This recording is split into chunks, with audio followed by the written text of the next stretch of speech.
Good morning and welcome to the Daily Roast. If your inbox is looking suspiciously tidy, don't worry. The FBI director is probably just sharing his organizational tips. Joe, too soon. Though I do appreciate a good digital declutter. I'm Jane, he's Joe, and this is your morning edition, packed with news that will either make you laugh or question everything. Indeed. Today is Friday, March 28th, and we're here to gently prod the absurdities of the world into an agreeable narrative for your listening pleasure. And by agreeable narrative, we mean we'll try to make sense of it before our coffee kicks in. Because honestly, some days the headlines write themselves straight into a surrealist painting. A very accurate description. Quick local check before we dive in. It's Saturday, 28th March 2026, about 07:43. Outside right now, partly cloudy, -1°C, feels like -4°C, wind 5 kilometers per hour.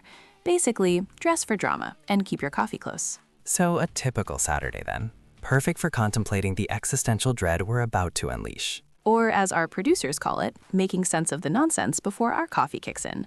Let's get right into it. First up in politics. FBI director's personal email hacked. Attackers claim they were merely organizing his spam folder. Ooh, the digital irony. So what happened here, Joe? The internet's most feared law enforcement official got his personal email compromised? Precisely. FBI Director Kash Patel's inbox was breached, but the hackers insist it was a public service. They were assisting with inbox management and unsubscribing him from questionable offers for mail enhancement supplements. So the FBI can't even secure a spam folder? That's not just a breach, that's a digital intervention. Did they at least leave a thank you note? According to their statement, they left a very polite, albeit encrypted, "You're welcome," and a suggestion to change his password from password123. This matters because it really undermines public trust in cybersecurity, and frankly makes me wonder what else they're unsubscribing him from. Are we talking about rogue Netflix unsubscribing next? Indeed. A spokesperson for the Digital Janitors Collective released a statement saying, "We found over 300 unread emails about Nigerian princes. Someone had to intervene." They also apparently deleted his entire folder of chain letters from 2003. Heroic, really. Who knew digital vigilantes were also digital Marie Kondos? Moving to technology now. Rivian-VW winter test validates car's existential dread zone, unlocks billion for further terrifying research. $1 billion for dread? I'm in the wrong business. What exactly did they validate? I've been cultivating my own dread for free for years. Well, Joe, the RV Tech joint venture successfully winter-tested its zonal architecture, specifically confirming the in-cabin existential dread zone functions flawlessly at -70°C. Flawlessly, you say? So it's not just cold, it's profoundly cold, leading to a perfectly calibrated sense of dread. Exactly. Apparently, nothing says future of mobility like a perfectly calibrated sense of dread, especially when you're stuck in a blizzard wondering if you made the right life choices. Why this matters? We've gone from planned obsolescence to planned angst, and $1 billion for exploring deeper implications of vehicular-induced malaise sounds like a fancy way to fund someone's cabin in Norway with a perpetually empty coffee pot. Our resident philosopher, Dr. Mel Ankley, noted, "It appears humanity has finally perfected the art of outsourcing its despair, one sub-zero road trip at a time." He also recommended a good weighted blanket. I wonder if the Dread Zone has a premium subscription tier, probably for an enhanced sense of impending doom. Next, from the world of business, Trongate 103 landlords unveil artistic aura tax, quadrupling rent for ambient cultural resonance surcharge. 400% rent hike for an artistic aura index, Tam? Joe, this feels like when we used to get charged for ambient office morale back at the old newsroom. That was a fun month. It was indeed, Jane, mostly for accounting. This time, Glasgow's artists are facing this unprecedented increase, justified by a newly patented artistic aura index TAM and a cultural resonance surcharge. It's like paying for the privilege of being near a struggling poet. So they're not just renting space, they're renting a vibe. And that vibe apparently comes with a premium. Did the landlords hire a psychic to rate the aura? They actually employed a team of aura appraisers who use bespoke artisanal algorithms to calculate the cultural resonance. The artists are now considering selling NFTs of their own despair to make rent. This matters because it's turning cultural hubs into financial black holes. It's not just rent, it's a tax on breathing near creativity. It's like paying extra for the air in a museum, only the museum is also your studio apartment. It stifles the very creativity they claim to be taxing. A cultural accountant, speaking anonymously, said, "We've crunched the numbers and a single tear shed by a starving artist is now valued at approximately 150 quid. They also mentioned a surcharge for inspirational dust motes. I'm just waiting for the postmodern irony tax next. We'd owe them a fortune. Before we dive back into the headlines, a quick station break. If you're enjoying this morning's particular flavor of satirical news, you can get the Daily Roast every day. Yes, we're serving up fresh satire stories daily, plus our weekly top list, all available wherever you get your podcasts. Don't miss out. Especially if you need to feel slightly less alone in your collective existential dread. We're here for you. Back to the news, and this one's from Science. NASA unveils private space station initiative. Nation responds with collective exhausted. Here we go again. A collective, exhausted sigh. Jane, what's behind this profound national annoy? Are we just tired of promises of pizza delivery from the moon? Exactly, Joe. NASA's latest plan for private orbital outposts has been met not with excitement, but with a weary national sigh.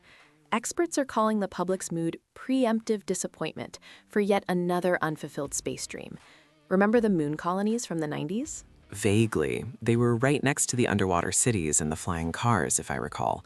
It's like we've been promised a space utopia so many times, we've developed an allergic reaction to the word initiative. Why this matters. It's the space equivalent of a perpetually canceled TV show. We've been promised the stars so many times, we're just tired of getting brochures for a resort that's never built, especially when our roads here on Earth still have potholes the size of small craters. A galactic psi interpreter for the public said, the public's collective mood registered as a 4.7 on the orbital apathy scale, which is just shy of full-blown space-induced narcolepsy. They also reported a slight tremor of a collective eye roll. So the next time NASA announces a new plan, we'll all just collectively yawn into our coffee. Next up, in entertainment, UN declares laughter suppression syndrome a global humanitarian crisis, demands immediate release of imprisoned Giggles. Imprisoned Giggles? Are we talking about that time you tried to hold it in during that particularly bad award show, Joe? I thought you were having a stroke. That was a private moment, Jane, and for the record, it was a very serious silent struggle. But yes, a new report confirms stifling laughter, especially during comedic reality television, is a diagnosable catastrophic condition, threatening global productivity and mental health. So it's not just rude to hold back a laugh, it's a health hazard? I knew it. All those years of pretending to be polite during awful stand-up sets, it was slowly killing me. Apparently, the internal pressure can lead to what they call giggle-induced internal combustion in extreme cases. Not pretty. Why this matters. We've been told to stifle our natural reactions for too long. Now it's a crisis. Dr. Chuckles, head of the Global Giggle Meter Institute, stated, "The human spirit cannot thrive when its internal joy is under house arrest. Free the chuckles, and for goodness sake, stop watching those terrible sitcoms if you can't laugh naturally." I think I saw a public service announcement encouraging involuntary snorts. And from the world of sports, Tiger Woods arrested on suspicion of golf-induced somnambulism, authorities confirmed. Wow, I've fallen asleep watching golf, but never while playing it or driving. What's golf-induced somnambulism? Is it contagious? It's a shocking new diagnosis. Tiger Woods was found asleep at the wheel, challenging traditional DUI interpretations and raising urgent questions about the psychological toll of elite athletic obsession. Apparently, the zen of the green can be too powerful, lulling you into a deep meditative state. So he wasn't impaired, he was just too relaxed? This means every time I nod off during a board meeting, I can just claim meeting-induced somnambulism. Potentially. Authorities are now trying to differentiate between sleep driving and zen driving. It's a fine line, apparently. This matters because it redefines peak performance stress. You're not just tired, you're entering a golf coma, where your body might still be moving, but your mind is somewhere on a tranquil 18th hole. Dr. Put to Sleep, a leading sleep golfologist, said, "It's a profound detachment from reality, often mistaken for a really long backswing or just very intense strategizing." I wonder if they'll start issuing sleep driving licenses for professional golfers. Finally, from Global News, missing Cuba-Bound aid boats feared to have successfully reached anywhere else, Mexico confirmed. So even the boats are voting with their holes? What happened to the solidarity and the benevolence? Did they get cold rudders? Mexico's Navy broadened its search for 2 humanitarian aid sailboats laden with ethically sourced artisanal cheeses, which vanished en route to Havana. Officials now suspect the vessels simply opted for a more appealing itinerary, perhaps a small, less politically charged island with better wine. Ethically sourced artisanal cheeses? That's a strong motivator for a boat with a mind of its own. I imagine them docking somewhere in the Caribbean, demanding a sommelier. Indeed, a naval spokesperson admitted, it appears the boat simply reassessed their life choices mid-ocean. We found a note in a bottle that read, "Sorry, not sorry, heading to St. Bart's. The Brie deserves better." Why this matters. It's a parable for our times, Joe.